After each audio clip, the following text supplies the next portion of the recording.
Baik hadirin jamaah rahimakumullah, kita akan sama-sama mentadaburi masih surah Al-Baqarah dari ayat 171. Tadi alhamdulillah sudah dibaca oleh qari kita. A'udzubillahi minasyaitonirrajim. Bismillahirrahmanirrahim. Wa mathalul ladzina kafaru kamathalil ladzi yan'iqu bima la yasma'u illa du'aa'aw wa nidaa'a. Summun bukmun umyun fahum la ya'qilun. Wamathalul ladzina kafaru, perumpamaan, ya, perumpamaan menyeru orang-orang yang kufur, orang-orang yang kafir, ya. Jadi perumpamaan menyeru mengajak orang-orang yang kafir itu adalah seperti penggembala, ya. Alladzi yan'iqu bima la yasma'u du'a wa nidaa. Seperti penggembala yang meneriaki gembalaannya, ya, yang tidak mendengar atau memahami selain panggilan dan teriakan saja. Mereka itu tuli, bisu, dan buta, sehingga mereka tidak mengerti. Jadi Allah menegaskan bahwa menyeru, mengajak mereka, mendakwai mereka, orang-orang yang memang benar-benar sangat kufur, ya, itu seperti penggembala yang yang meneriaki eh, apa namanya eh, gembalaannya, ya. Mungkin kambing kah, sapi kah, kerbau. Tentu kambing itu ngerti, ya. Kambing itu mendengar apa namanya seruannya. Teriakan dari penggembala itu pasti mendengar, ya. Tapi dia tidak memahami. Ya, tadi mendengar seruan selain hanya panggilan dan teriakan saja, tidak lebih dari itu. Karena apa? Karena mereka itu oleh Allah disebut dengan tuli, bisu, dan buta, sehingga mereka tidak mengerti. Hadirin, sebetulnya mereka kan tidak bisu, ya, tidak tuli, tapi dia normal gitu kan.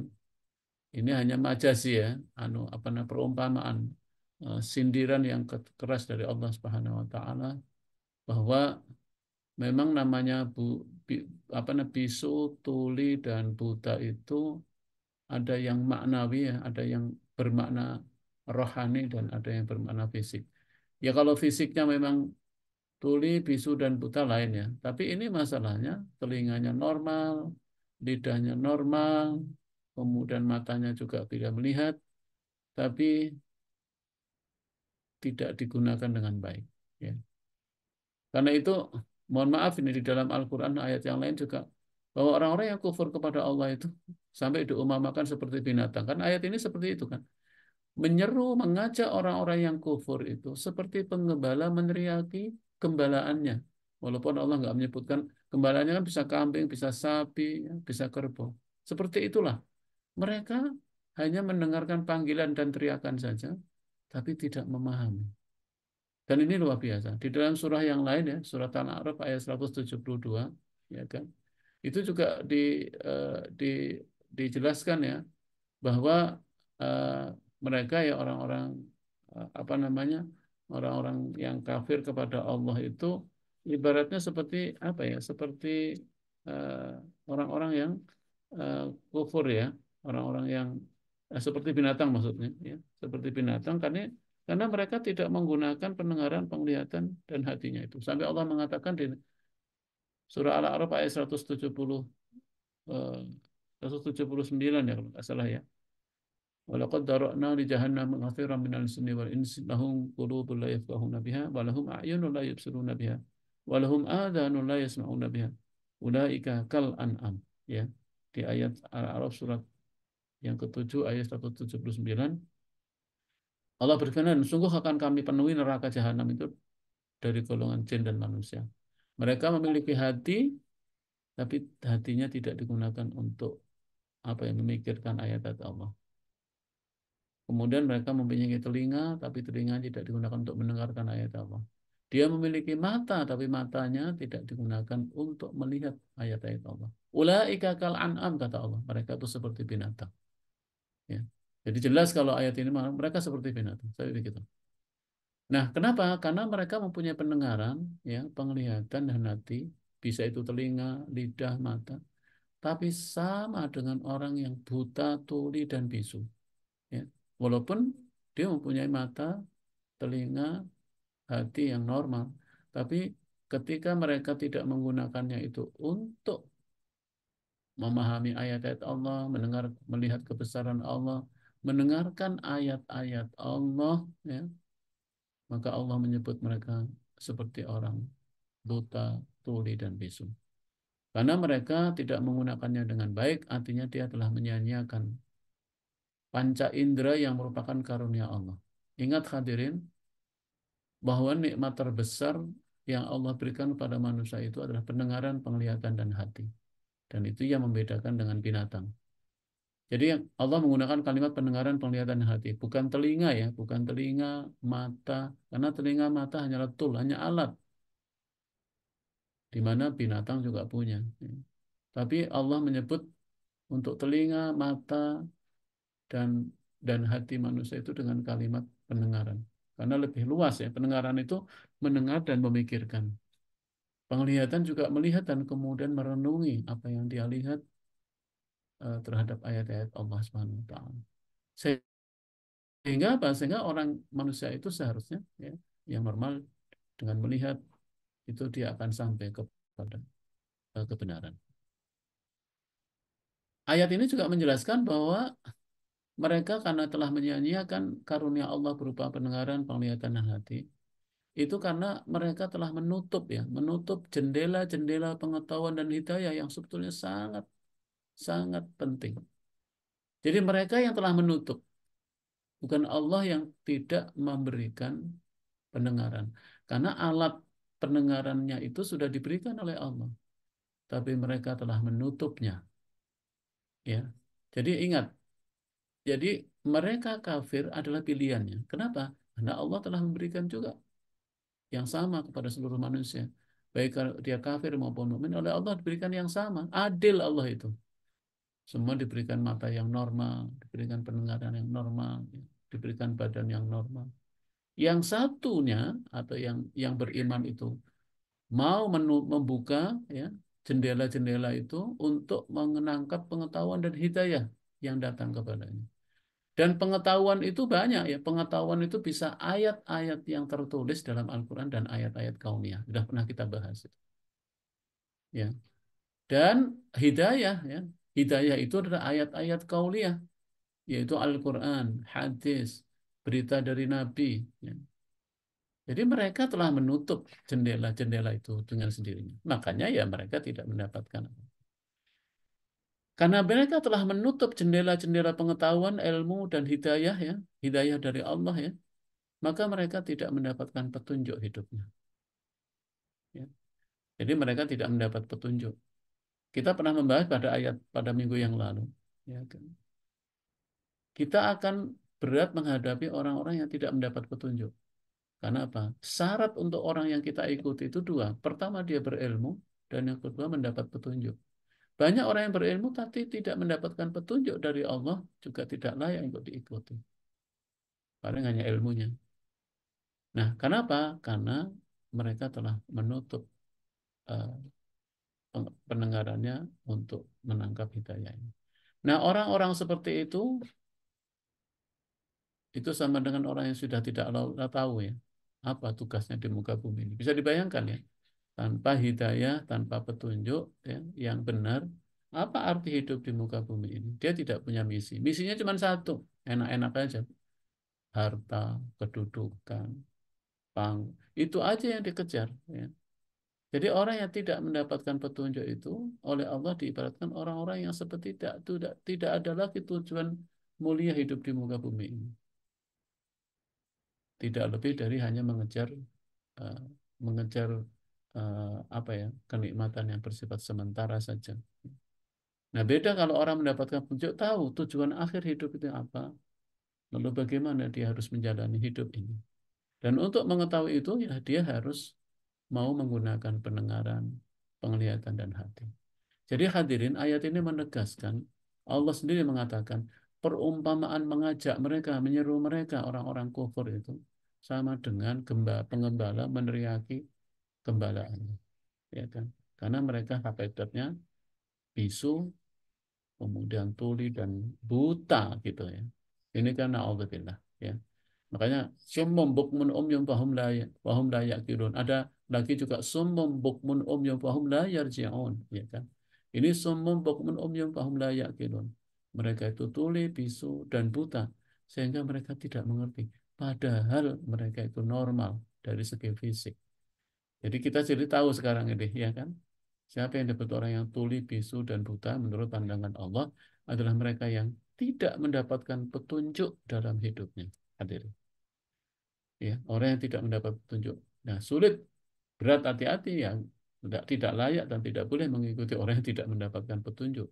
Walaupun kelihatan orang itu berilmu, karena pengetahuan dan hidayah dua-duanya menjadi salah. Kemudian karena itu Allah SWT di dalam ayat berikutnya ini berfirman, ya ayyuhalladzina amanu kulu min thayyibati ma razaqnakum washkuru lillah in kuntum iyyahu ta'budun. Ya ayyuhalladzina amanu, wahai orang-orang yang beriman, baik laki-laki maupun perempuan. Allah menyebut dengan kalimat wahai, kalimat yang ini berarti ayat ini untuk orang yang beriman. Kulu, makanlah min thayyibati ma razaqnakum, dari rezeki yang baik yang kami berikan kepadamu. Rezeki yang baik, ya, yang kami berikan kepadamu. Dan washkurulillah, dan bersyukurlah kepada Allah jika kamu hanya menyembah kepadanya. Ya. Ini memang perintah ini dikhususkan kepada orang yang beriman, hadirin. Kenapa? Ada kalimat washkuru lillah, bersyukur kepada Allah. Karena orang yang tidak beriman kan nggak mungkin bersyukur kepada Allah. Ya. Ya. Jadi ayat ini dikhususkan pada orang-orang yang beriman, ya, makanlah dari rezeki. Perintah dikhususkan kepada orang yang beriman supaya menikmati rezeki yang bermanfaat, tetapi jangan lupa mensyukuri nikmat Allah tersebut. Ingat, ini orang mukmin itu gitu. Orang mukmin itu boleh menikmati apa yang Allah berikan, boleh menikmati rezeki yang telah Allah berikan. Tidak ada larangan. Yang dilarang kalau sedikit kok. Nanti kita jelaskan, ya, larangan. Silahkan, tidak ada larangan, menikmati rezeki yang bermanfaat, tapi jangan lupa bersyukurlah kepada Allah. Ya Allah, ini didikan yang luar biasa dalam Islam itu. Kita boleh makan apapun, ya, yang dihalalkan oleh Allah yang bermanfaat, ya. Makanan yang bermanfaat itu, tapi jangan lupa bersyukur. Ya kan? Kenapa? Karena Allah adalah pemberi rezeki. Jadi yang berikan rezeki itu Allah. Walaupun cara Allah memberikan rezeki itu macam-macam, ya, dalam hidup ini. Bagaimana tidak ada satupun makhluk di muka bumi ini yang hidup, yang masih hidup, melainkan Allah jamin rezekinya. Tidak ada, ya kan, yang apa namanya, yang tidak dapat rezeki. Allah menjamin rezeki itu. Ya. Allah memberi rezeki karena Dialah zat yang memberi rezeki. Karena itu kita nggak perlu khawatir. Kalau makhluk itu masih hidup, berarti jatah rezekinya itu masih ada. Soalnya kalau jatah rezekinya nggak ada, ya kita sudah akan diwafatkan oleh Allah Subhanahu Wa Taala. Makanya yang diminta oleh kita adalah berikhtiar dengan cara yang benar. Kemudian Allah tidak melarang untuk mengambil rezeki yang baik tadi. Ya. Nikmati, Allah membolehkan kita, bahkan tidak melarang untuk menikmati, mengambil rezeki yang baik. Ya. Karena apa? Karena memang Allah telah memberikan itu semua untuk manusia. Walladzi khalaqalakum ma fil ardi jami'an. Allah telah menciptakan yang ada di muka bumi ini, semua yang ada di muka ini jami'an untuk kalian semua. Ya, tidak ada yang, memang ada beberapa yang dilarang. Kemudian ayat ini menandaskan, hadirin, bahwa orang mukmin, ya, itu harus menerima hukum syariah dengan meninggalkan yang haram dan yang mengambil yang halal. Makanya di sini adalah Allah tidak melarang untuk mengambil rezeki yang baik, ya, karena memang ada yang tidak baik yang diharamkan. Dan ini juga perintah untuk bersyukur kepada Allah untuk orang-orang yang beriman, ya. Jangan lupa bersyukur, ya, kepada Allah.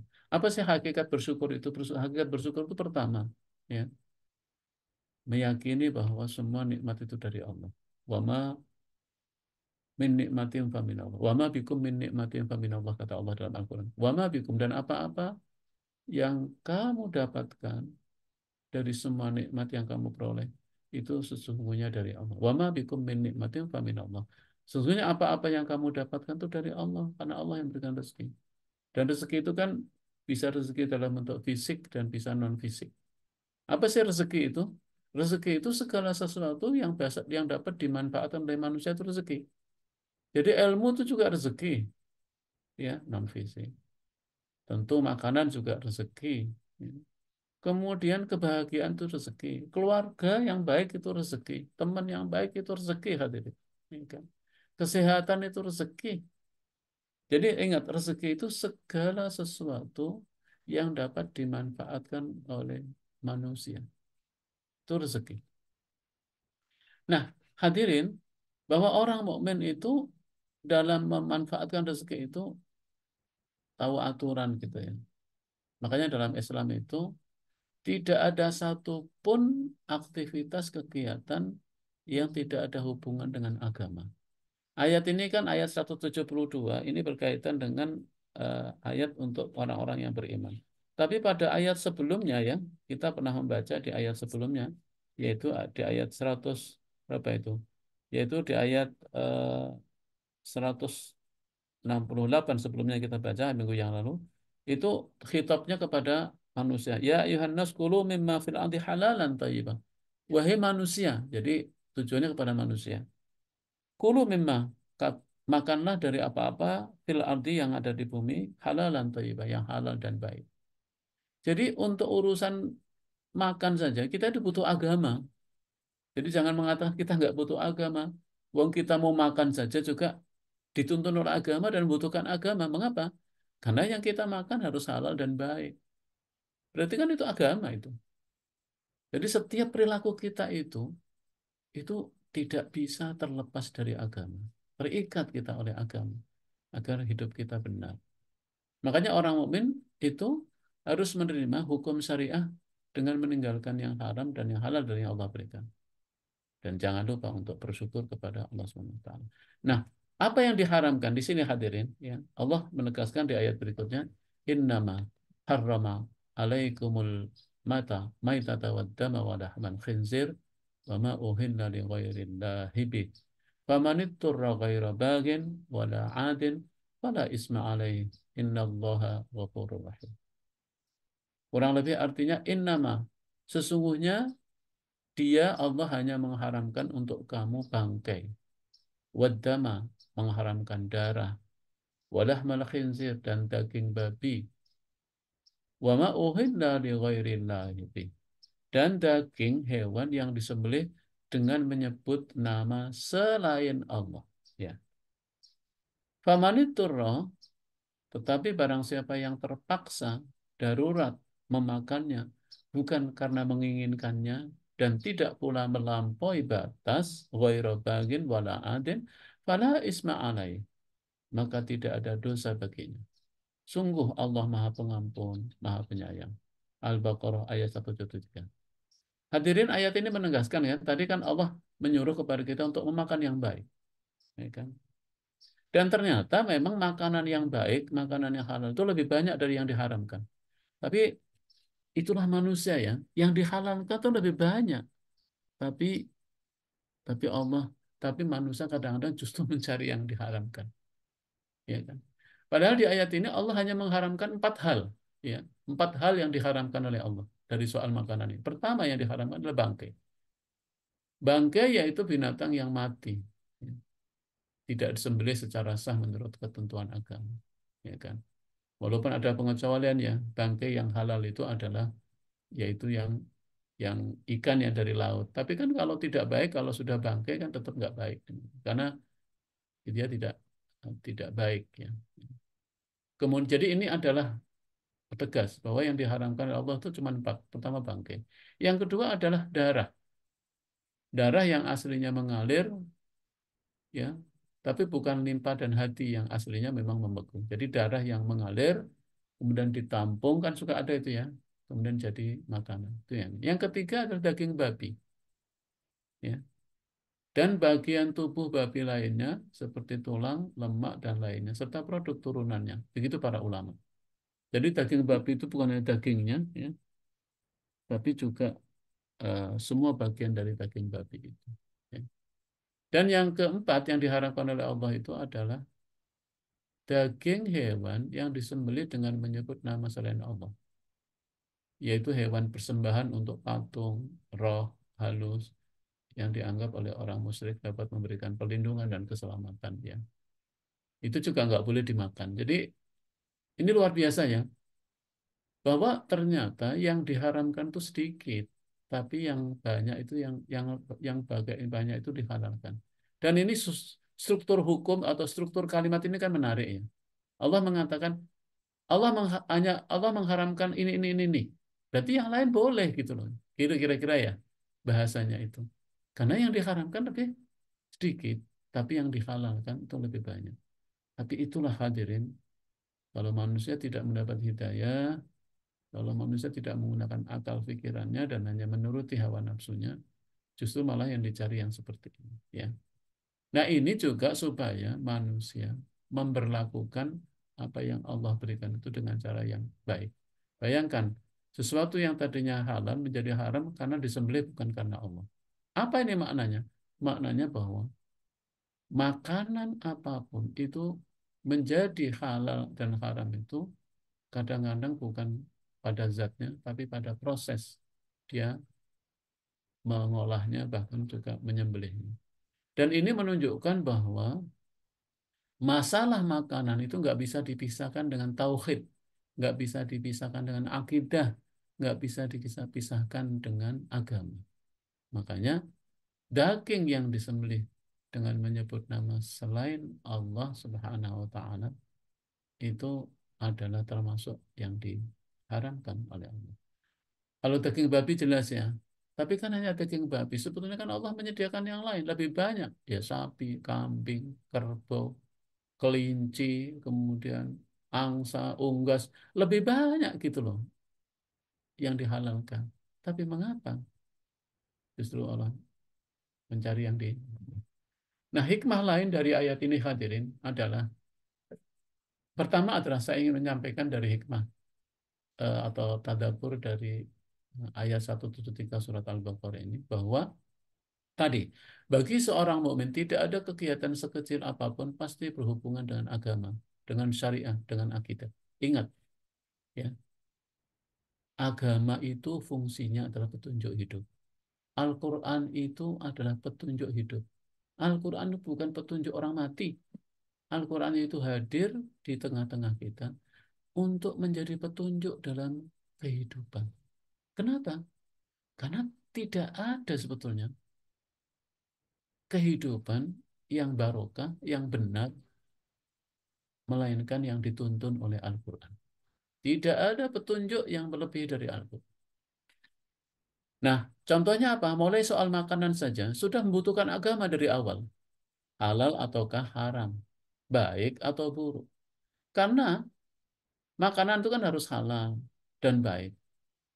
Dan harus meninggalkan yang diharamkan. Ini berarti bahwa dan makan itu kan setiap hari manusia. Manusia itu kan butuh makan. Artinya ketika kita makan hati-hati memilih yang halal, itu berarti sudah ada agama dalam diri kita. Kita telah menjadikan agama sebagai tuntunan dalam kehidupan kita. Kita telah menjadikan Al-Quran sebagai petunjuk dalam hidup kita. Kenapa? Karena tidak ada hadirin satu pun aktivitas yang lepas dari agama. Jadi heran kepada orang-orang yang nggak butuh agama itu gimana? Berarti dia sudah benar-benar hidup tanpa petunjuk, hidup tanpa arah, hidup tanpa tujuan, hidup yang menghalalkan semua cara, ya. Dan itu berarti hidup yang eh, tidak dituntunkan oleh Allah Subhanahu Wa Taala. Nanti akan kelihatan gimana ancaman Allah kepada orang-orang yang seperti itu. Hadirin, hikmah Allah mengharamkan 4 hal tadi. Pertama, bangkai. Karena bangkai itu adalah sesuatu yang dijauhi dan dibenci oleh jiwa yang suci. Setiap orang normal yang jiwanya suci pasti akan membenci yang namanya bangkai. Demikian juga darah. Itu banyak sekali penelitian mengungkapkan bahwa di dalam darah terkumpul banyak sekali mikroba dan senyawa-senyawa atau zat-zat yang berbahaya bagi kesehatan. Dan ini mau diolah mau enggak, artinya bahwa ada bahaya. Demikian juga daging babi. Pengharaman babi atau daging babi juga sudah lama. Bahkan sudah ada di dalam Taurat. Sebetulnya bangkai, darah, daging babi ini bukan baru kemarin setelah di dalam Al-Quran saja. Tapi sebetulnya sudah diharamkan juga di dalam kitab-kitab yang Allah turunkan sebelumnya. Makanya kalau orang yang mempercayai kitab Taurat dan Injil yang sebenarnya, mereka akan tahu ya. Saya dapat informasi bahwa sebetulnya pengharaman terhadap bangkai, darah, dan daging babi ini sebetulnya sudah ada dalam kitab mereka. Kenapa? Alasan lain juga karena daging babi ini disifati sebagai binatang yang menjijikkan. Dan banyak bahaya lain yang belum semuanya terungkap. Ada yang mengatakan cacing pita lah, ada yang mengatakan daging babi ini secara genetik dekatan. Wallahu alam ya. Tapi kan itu kan pengetahuan atau ilmu yang baru sekarang sekali diketahui. Tapi kan daging babi itu pengharamannya kan kalau dari Al-Quran kan sudah 14 abad yang lalu, ya, kan? Sudah diharamkan oleh Allah. Di mana waktu itu pengetahuan, ilmu pengetahuan belum mampu menangkap mengapa diharamkan. Sekarang saja dengan pengenalan ilmu-ilmu baru diketahui ya tentang bahaya dan ini. Ulama hanya mengatakan daging babi ini atau babi ini tergolong binatang yang menjijikkan ya. Walaupun sebagian orang mengungkapkan enggak ya, tapi itulah pandangan ya. Terserah saja ya. Nah hadirin, ayat ini juga menandaskan bahwa penghalalan dan pengharaman makanan adalah berkaitan dengan masalah akidah, keesaan Allah. Jadi Allah lah yang mengharamkan dan menghalalkan, bukan manusia tentang makanan. Makanya semua yang makanya tadi jelas Allah mengharamkan empat tadi, bangkai, darah, daging babi, dan daging yang disembelih dengan menyebut selain nama Allah. Bayangkan, ya kan?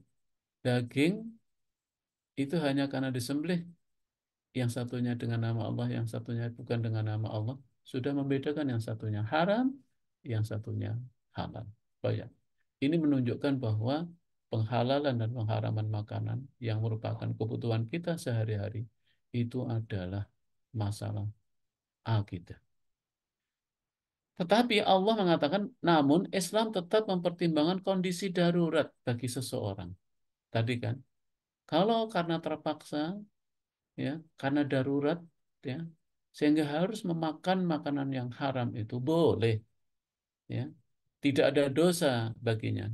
Ya. Allah mengatakan, eh, fala isma alaih, tidak ada dosa baginya. Tapi syaratnya darurat, ya kan? Ini darurat ini yang kemudian dibahas banyak oleh para ulama. Apakah darurat ini hanya untuk makanan atau berlaku umum? Apa yang dikatakan darurat itu? Darurat itu kalau tidak memakannya itu adalah menyebabkan mudarat lebih parah, kematian kah dan lain sebagainya. Itu baru. Jadi darurat itu tidak selamanya ya darurat itu ya. Darurat itu tidak dibuat-buat ya. Darurat itu memang kondisi darurat. Kalau tidak melakukan itu, jiwanya terancam. Padahal agama Islam itu agama yang melindungi jiwa. Jadi kalau nggak ada pilihan, tapi tetap ya secukupnya dan tidak boleh berlebihan. Nah ini juga dibahas oleh para ulama ya. Yang dikatakan tidak berlebihan, secukupnya itu sebatas apa? Ya. Apakah hanya sekedar sampai eh, apa namanya dia tercukupi atau sampai kenyang banget gitu ya? Ya itu nggak boleh ya. Jadi nggak boleh sampai sekenyang-kenyangnya. Ya. Hanya cukup untuk mempertahankan diri dari kematian. Makanya ayat tentang ini hebatnya agama Allah ini ya luar biasanya. Tetap Allah memberikan ruang pada kita kalau memang dalam kondisi darurat itu boleh. Nah ayat ini hadirin menjadi azas umum bagi segala yang diharamkan bahwa segala hal yang memang darurat yang mengandung paksaan itu berlaku hukum ini. Artinya boleh gitu ya. Dan ini saya mengambil pendapat dari ulama ini ya bahwa hukum darurat yang membolehkan orang memakan yang diharamkan atau yang dilarang sekalipun itu tidak hanya berlaku bagi makanan, tapi berlaku secara umum. Itu sebagian besar ulama. Walaupun ini ada perbedaan eh, apa namanya pendapat ya. Harus saya sampaikan ini bahwa ada perbedaan pendapat. Semakin sebagian besar ulama mengatakan ini terbatas pada makanan, tapi ada yang mengatakan berlaku pada kondisi umum. Ya. Ini yang harus hati-hati kita memahaminya. Hadirin jamaah rahimakumullah. Mari kita lanjutkan pada ayat berikutnya. Allah SWT berfirman di ayat 174, Innal ladzina yaktumuna ma anzalallahu minal kitab wa yashtaruna bihi thamanan qalila ulaika ma ya'kuluna fi butunihim illan nar wa la yukallimuhumullahu yawmal qiyamah wa la yuzakkihim wa lahum adzabun alim. Innal ladzina yaktumuna ma anzalallahu minal kitab. Sesungguhnya orang-orang yang menyembunyikan, yaktumuna, yang menyembunyikan, ya, apa-apa yang telah diturunkan Allah, yaitu dari Alkitab, ya, wa yashtaruna bihi samanan qalila, dan menjualnya dengan harga yang sedikit, yang murah. Ulaika ma ya'kuluna fi butunihim illan nar. Mereka itu sebenarnya tidak memakan, tidak menelan makanan itu ke dalam perutnya, melainkan api, api neraka. Dan Allah tidak akan berbicara, wala yukallimuhullahu yaumal qiyamah. Dan terhadap orang-orang yang seperti itu, Allah tidak akan berbicara kepada mereka nanti di hari kiamat, tidak mensucikan mereka, dan bagi mereka siksa yang amat pedih. Hadirin jamaah rahimakumullah. Saya sampaikan di sini penting untuk saya garis bawahi bahwa mereka, ya, yang dikatakan menyembunyikan kebenaran Allah ini, kebenaran dalam kitab itu memang ditujukan pada ahli kitab, ya. Ahli kitab di sini adalah Yahudi Nasrani. Kenapa? Karena sesungguhnya tentang kehalalan dan pengharaman makanan itu sudah ada dalam kitab mereka, kalau mereka mau sungguh-sungguh. Tetapi, ya, mereka menyembunyikan. Makanya istilah menyembunyikan kebenaran itu memang ditujukan kepada ahli kitab, tetapi juga berlaku kepada ahlul millah, pemeluk agama lain, termasuk kita. Kita juga nggak boleh menyembunyikan, ya kan? Jadi ada orang-orang agama apapun tahu bahwa apa yang diharamkan Allah, makanan yang diharamkan, itu dia tahu, tapi mereka menyembunyikan. Ya nggak tahu, ya, menyembunyikan itu karena alasan apa, alasan bisnis maupun alasan yang lain. Dan ayat ini juga menegaskan bahwa kaum Yahudi banyak membantah seputar apa yang dihalalkan dan yang diharamkan Al-Quran. Jadi mereka selalu mencari-cari alasan tentang apa yang diharamkan, yang dihalalkan, ya. Mungkin ini alasannya bisa juga. Padahal mereka sudah mengetahui berita tentang keharaman beberapa makanan tersebut. Sudah ada di dalam kitab mereka, di dalam Taurat apalagi jelas. Saya nggak tahu, katanya beberapa orang Yahudi juga tidak makan apa yang tadi diharamkan, nggak makan darah, nggak makan bangkai, dan nggak makan daging babi, ya kan? Ya, nggak tahu, mungkin juga mereka masih makan apa-apa yang disembelih selain nama Allah, karena mereka kan memang ahli kitab, artinya dia kufur. Kemudian, jadi ini intinya adalah menyembunyikan kebenaran dalam Al-Quran. Dan mereka menyembunyikan kebenaran itu apa alasannya? Mereka menyembunyikan atau menjualnya dengan harga murah. Apa sih menjual ayat-ayat Allah, kebenaran Allah dengan harga murah? Itu artinya menukar kebenaran dengan kepentingan duniawi, dengan kepentingan, karena kepentingan harta, atau karena kedudukan yang sifatnya sementara. Maka atas perbuatan tersebut mereka hanya akan menelan api neraka dalam perutnya. Jadi hadirin, hati-hati. Kadang-kadang demi makan, ya kan, orang itu harus menjual ayat-ayat Allah, ya, menukar kebenaran hanya demi mendapatkan harta, kedudukan, dan dunia. Dan apa yang dia peroleh dengan cara itu, naudzubillah, mereka itu hanya menelan api neraka di dalam perutnya. Itu Allah yang mengatakan, ya. Jadi mereka sebenarnya tidak memakan, menelan di dalam perutnya, melainkan api. Jadi semua makanan yang diperoleh dengan cara-cara yang haram, dengan cara-cara yang tidak sesuai dengan kebenaran atau dengan menyimpang dari apa yang disampaikan oleh Allah SWT tadi, itu sama dengan menelan api. Ada sebuah hadis, ya, kalau nggak salah hadisnya berbunyi begini, kullu nabata min haramin fannaru aula biha. Seluruh makanan yang haram, ya, yang dia makan, atau seluruh daging yang diperoleh dari makanan yang haram, fannaru aula biha, maka neraka lebih layak untuk mereka. Na'udzubillah. Jadi kalau kalimat di ayat ini kan tidak memakan menelannya di dalam perutnya melainkan api. Kan banyak ya hadirin. Hanya demi makanan harus melakukan hal-hal yang diharamkan oleh Allah. Bahkan sampai menjual ayat-ayat Allah. Na'udzubillah. Orang-orang tua kita dulu ya rela lapar daripada menelan api neraka kan gitu ya. Karena memang ayatnya ada jelas. Dan kepada mereka ya, mereka yang telah melakukan menjual ayat-ayat Allah ya untuk kepentingan dunia, harta, kedudukan, menukar kebenaran itu, Allah mengatakan akibat perbuatannya itu maka Allah mengabaikan mereka nanti di yaumil kiamah, membiarkan mereka dalam kehinaan, tidak akan membantunya, tidak mensucikannya. Allah tidak akan berbicara. Ini kan kalimat ini kan apa ya?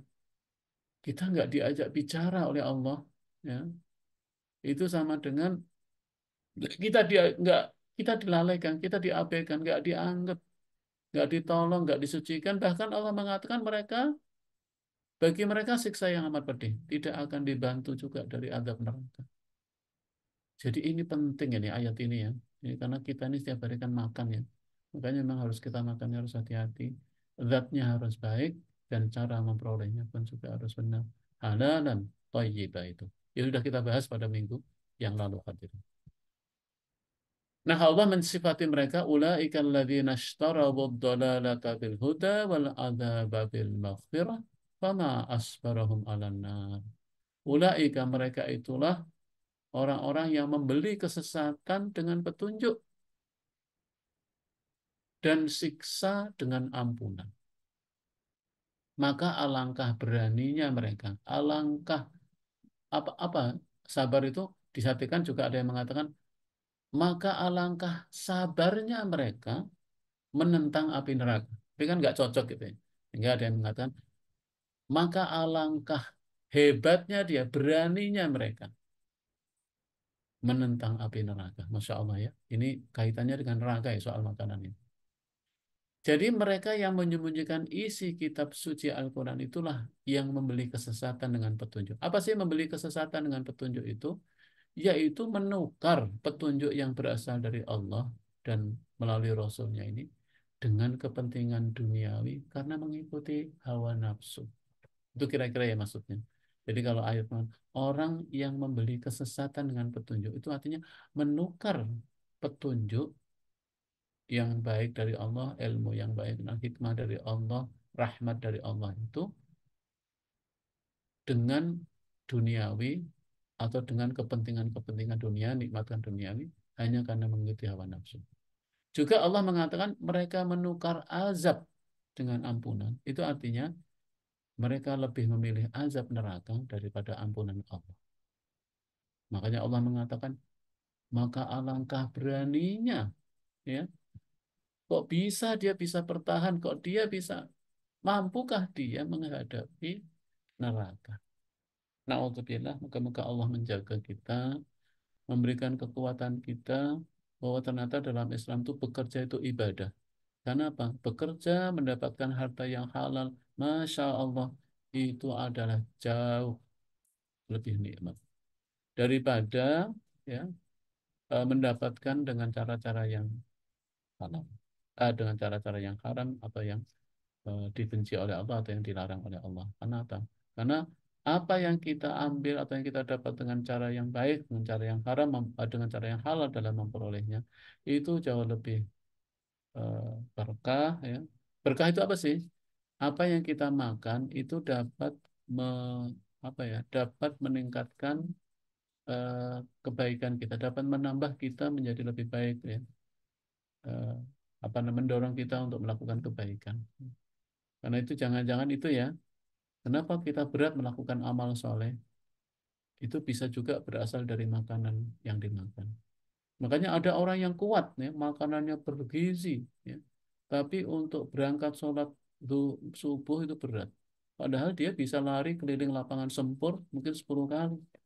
Tapi untuk berangkat ke masjid, sholat beratnya bukan main. Padahal dia dengar azan itu. tapi azan itu tidak menggerakkan sama sekali. Ada kan yang begitu ya. Bahkan mereka nggak suka dengan azan.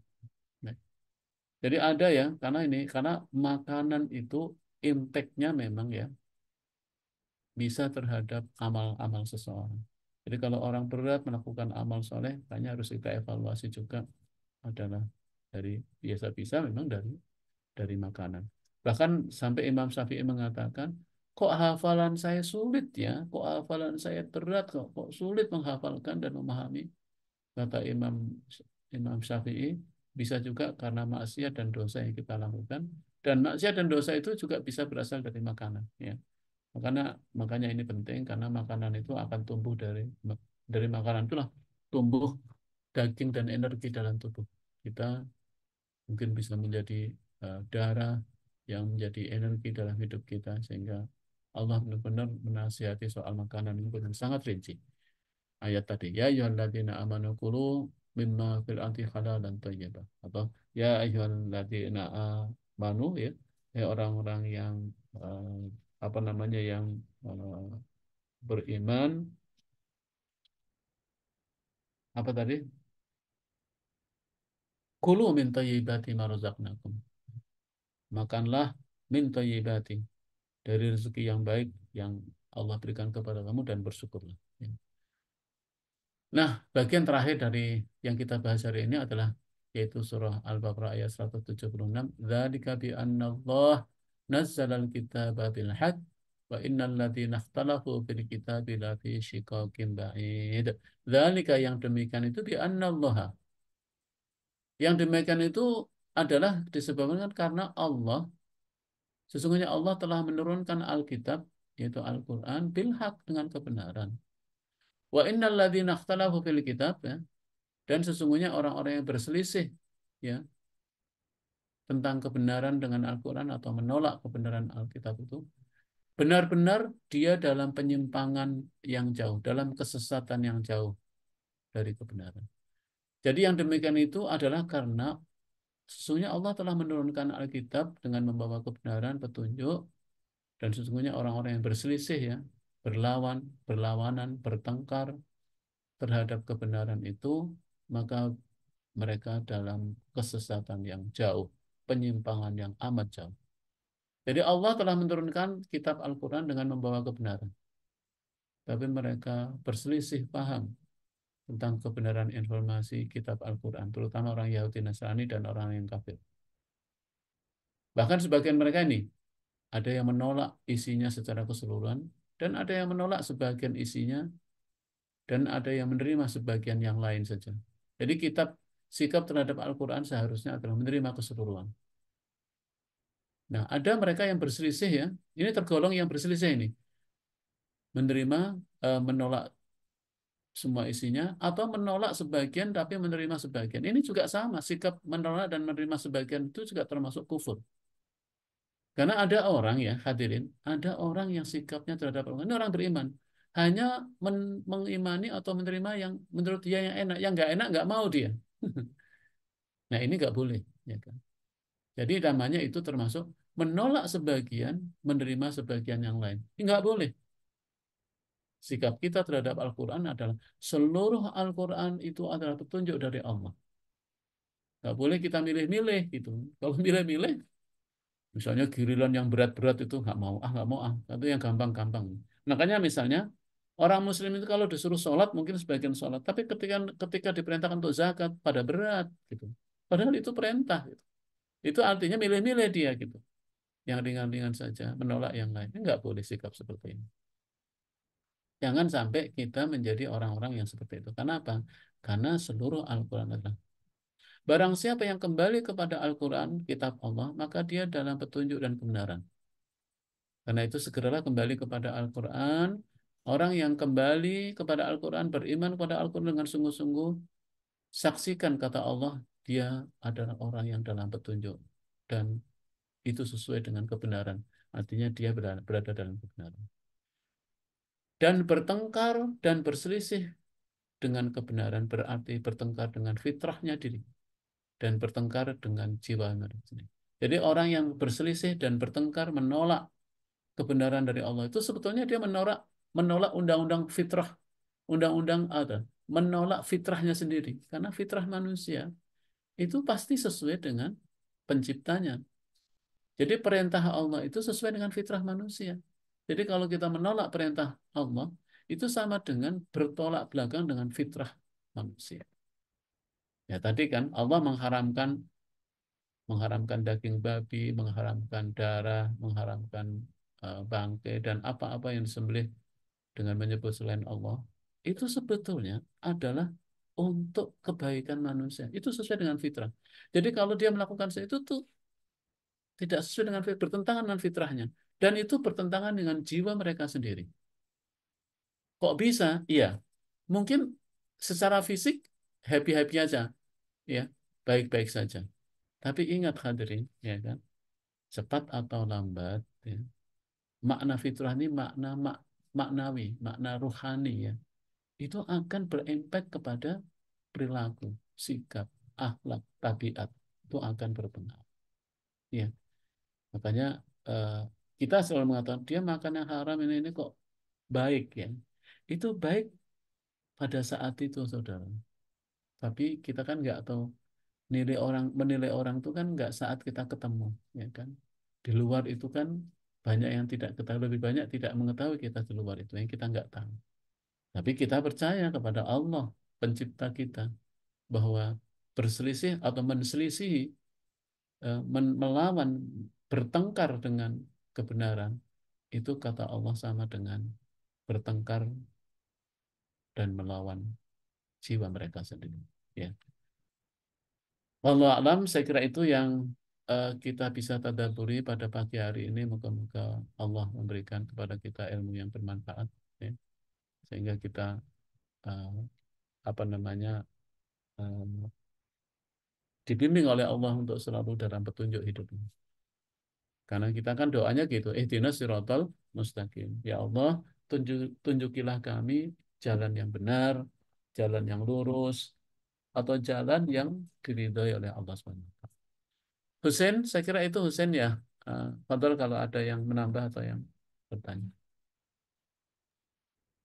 Baik, nah, alhamdulillah, syukron. Jazakallah khair Ustaz atas pemaparan materinya. Selanjutnya akan kita buka sesi tanya jawab kepada para peserta, baik secara online yang hendak ingin ada yang ingin ditanyakan, maka bisa dituliskan pertanyaannya di kolom chat atau bisa raise hand menyampaikan pertanyaan kepada Ustaz.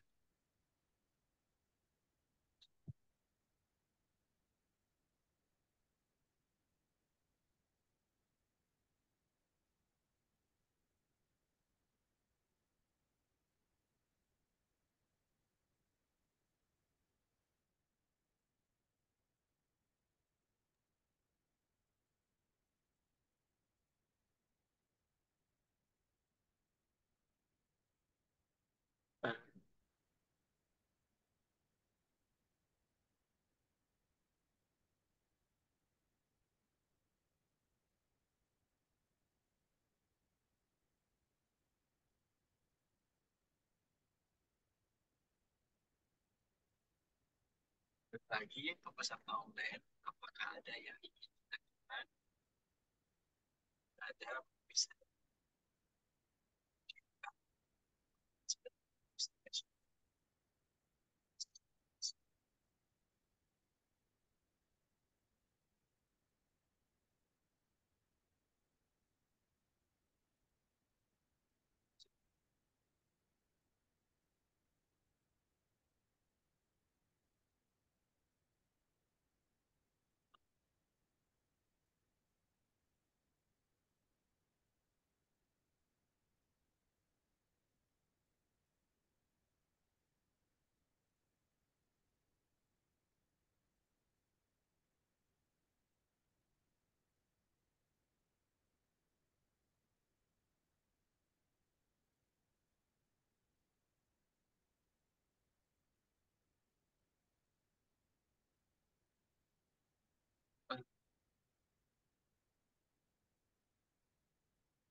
Ya baik, di sini ada peserta yang SDN, Pak Wali Hidayat, mungkin bisa langsung sampaikan pertanyaannya secara umum. Baik. Bismillahirrahmanirrahim. Syukron atas kesempatannya.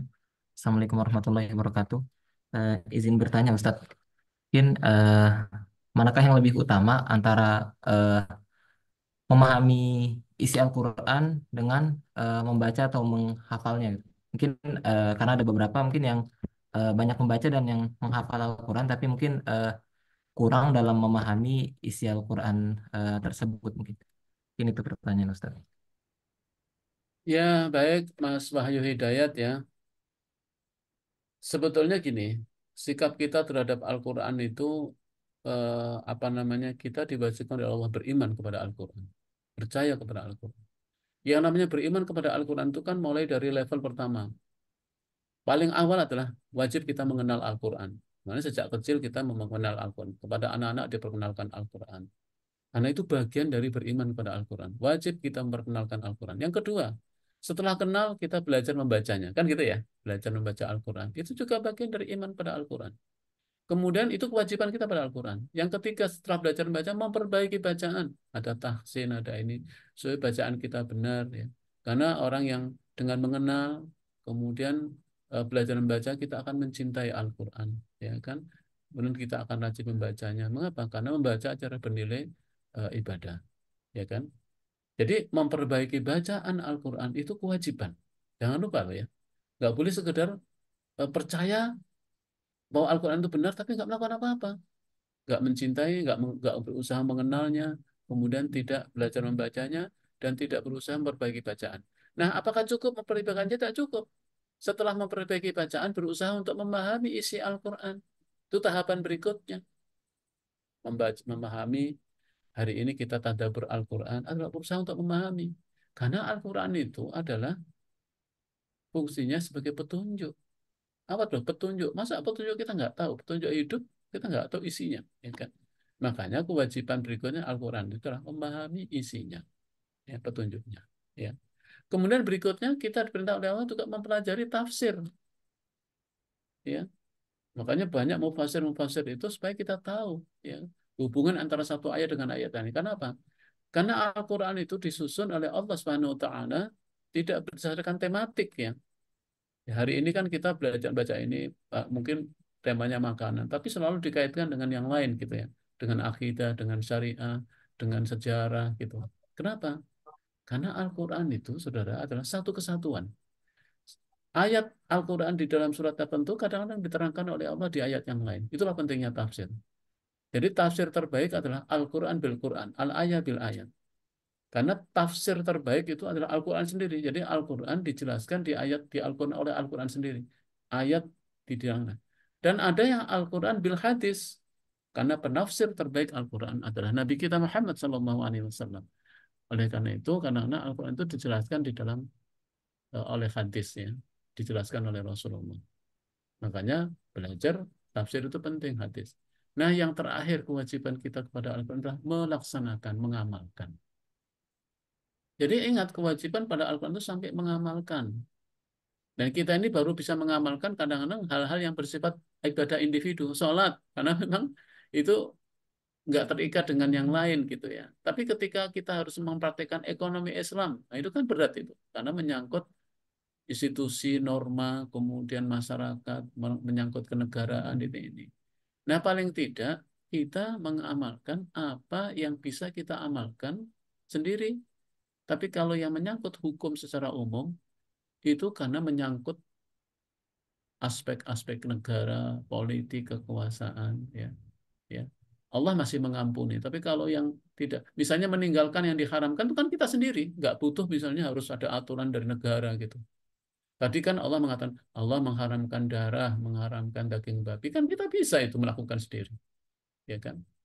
Karena itu perintah itu tidak menyangkut pihak lain, tergantung kitanya mampu nggak. Nah, pertanyaan Mas Wahyu Hidayat, mana lebih utama?